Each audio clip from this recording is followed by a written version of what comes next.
तत्पुरुषाय विद्महे महादेवाय धीमहि तन्नो रुद्रा प्रचोदयात्. அனைத்து நண்பர்களுக்கும் பிறைசூடன் சார்பாக அன்பான வணக்கங்கள். இந்த வீடியோ பிடித்திருந்தால் லைக் பண்ணுங்கள், ஷேர் பண்ணுங்கள், கமெண்ட் பண்ணுங்கள், மறக்காமல் சப்ஸ்கிரைப் பண்ணுங்கள். வாங்க வீடியோ பார்ப்போம். மாசி மாத ராசி பலன்கள் கிரகநிலையை பற்றி நாம் பொதுவாக பார்க்கும் பொழுது, இந்த மாதத்தில் நவகிரகங்களின் தலைவனான சூரிய பகவான் பிப்ரவரி 12ஆம் தேதி இரவு 9:40 மணிக்கு மகர ராசியிலிருந்து கும்பராசிக்கு பயிற்சி ஆகிறாரு. இந்த பிப்ரவரி 13ஆம் தேதி மாசி மாதம் தொடங்குதுங்க. இந்த மாத தொடக்கத்தில் கும்பராசியில் சனி புதன் கிரகங்களோடு சூரியன் சேர உள்ளது. அதோடு சூரியன் பிரகாசத்தால் சனி அஸ்தமனம் ஆக உள்ளார். சூரியனின் அமைப்பால் மற்ற கிரகங்களின் மீது தாக்கத்தையும் அவர் சில கிரகங்களுடன் சேர்றதுனால உருவாகும் யோகமும் சில ராசிக்காரங்களுக்கு நல்லதாக அல்லது கடினமான பலனை தரக்கூடியதாக அமையலாம். இந்த மாசி மாதத்தில் உங்களுக்கு மாசி மாத ராசி பலன்கள் 2025ஆம் ஆண்டு மேச ராசிக்கு எப்படி இருக்குன்னு பார்க்கும் பொழுது, நல்ல சிந்தனையும் தியாக உணர்வும் கொண்ட மேசராசி அன்பர்களே, இந்த மாசி மாத கிரக நிலைகளை ஆராய்ந்து பார்க்கும் பொழுது, மாத தொடக்கத்தில் உங்கள் ராசிநாதன் செவ்வாய் வக்கர இயக்கத்தில் இருந்தாலும் மாசி 9ஆம் தேதி வக்கர நிவர்த்தி ஆகிறார். ராசிநாதன் பலம் பெறும் இந்த மாதம் ஒரு யோகமான மாதம்தான். தொட்டதெல்லாம் துலங்க போகுதுங்க. இந்த மாதத்தில் தொழில் முன்னேற்றம் அதிகரிக்கும், பொருளாதார நிலை உயரும், புதிய முயற்சிகளில் வெற்றி கிடைக்கும். தனாதிபதியின் பரிவர்த்தனையால் எல்லா நாட்களுமே இனிய நாட்களாக அமைய போகுதுங்க. செய்யும் முயற்சிகளில் வெற்றி கிடைக்கும், தெய்வீக பயணங்கள் அதிகரிக்கும். அடுத்தபடியாக நாம் பார்க்க போகிறது சூரியன் சனி சேர்க்கை.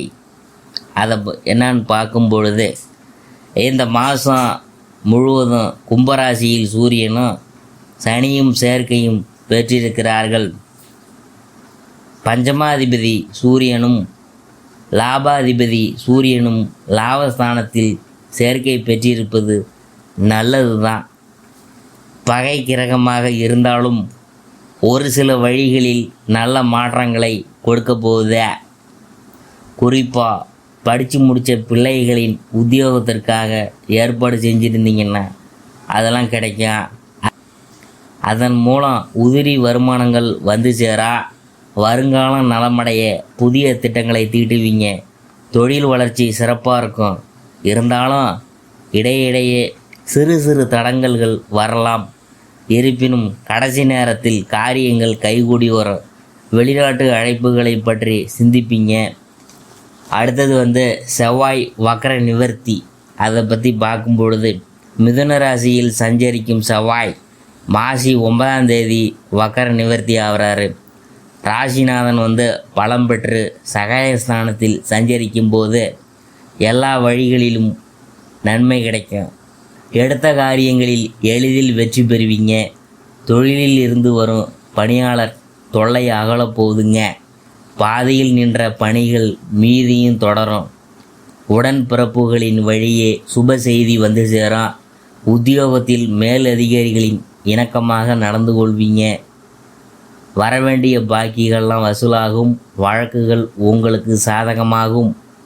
அடுத்தபடியாக நாம் பார்க்க போகிறது மீனம் புதன் சஞ்சாரம். அதை பற்றி தான். மாசி 14ஆம் தேதி மீன ராசிக்கு செல்லும் புதன் அங்கு நீச்சம் பெறுகிறார். உங்கள் ராசியை பொறுத்தவரை 3, 6 ஆகிய இடங்களுக்கு அதிபதியானவர் புதன். அவர் நீச்சம் பெறும் இந்த நேரம்தான் உங்களுக்கு நல்ல நேரம். நினச்சது நிறைவேறும். நேசகரம் நீட்ட உறவினர்கள் முன் வருவாங்க. உத்தியோகத்தில் எதிர்பார்த்த நல்ல முன்னேற்றங்கள் கிடைக்கும். இதுவரை உங்களை விட்டு விலகி போயிருந்த உறவினர்களும் உடன்பிறப்புகளும் இப்பொழுது மீண்டும் வந்து இணைவாங்க. வருங்கால முன்னேற்றம் கருதி எடுத்த புது முயற்சிகள் வெற்றிகரமாக அமையும். பழைய வாகனத்தை கொடுத்துவிட்டு புதிய வாகனம் வாங்கும் முயற்சி கைகூடும். அதிகார பதவியில் உள்ளவர்களின் அறிமுகம் தக்க சமயத்தில் கை கொடுக்கும்.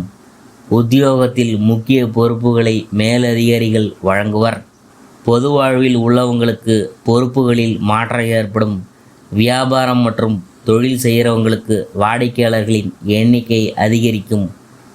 உத்தியோகத்தில் உள்ளவர்கள் தலைமையின் நம்பிக்கைக்கு பாத்திரமாகலாம். கலைஞர்களுக்கு கௌரவ பதவிகள் கிடைக்கும். மாணவ மணிகளுக்கு படிப்பில் அக்கறை கூடும். பெண்களுக்கு குடும்ப முன்னேற்றம் திருப்தி தரும்.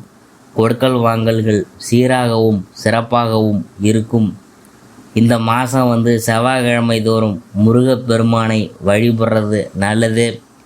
பண தேவையை பூர்த்தி செய்யும் நாட்கள் என்னன்னு பார்க்கும்பொழுது பிப்ரவரி 23, 24, 28, மார்ச் 1, 6, 7, 10, 11. மகிழ்ச்சி தரும் வண்ணம் மஞ்சளுங்க. அடுத்தது குரு சுக்கிர பரிவர்த்தனை. அதை பற்றி பார்க்கும்பொழுது உங்கள் ராசிக்கு 2, 7 ஆகிய இடங்களுக்கு அதிபதியானவர் சுக்கிரன். 9, 12 ஆகிய இடங்களுக்கு அதிபதியானவர் குரு. இந்த குரு சுக்கிர பரிவர்த்தனையால் குடும்பத்தில் நல்ல காரியங்கள்லாம் நடைபெற போகுது. தனவரவு தாராளமாக வந்து கொண்டே இருக்கும். நிலம் பூமி வாங்கும் யோகம் உண்டு. மன வருத்தங்கள் மாறும்.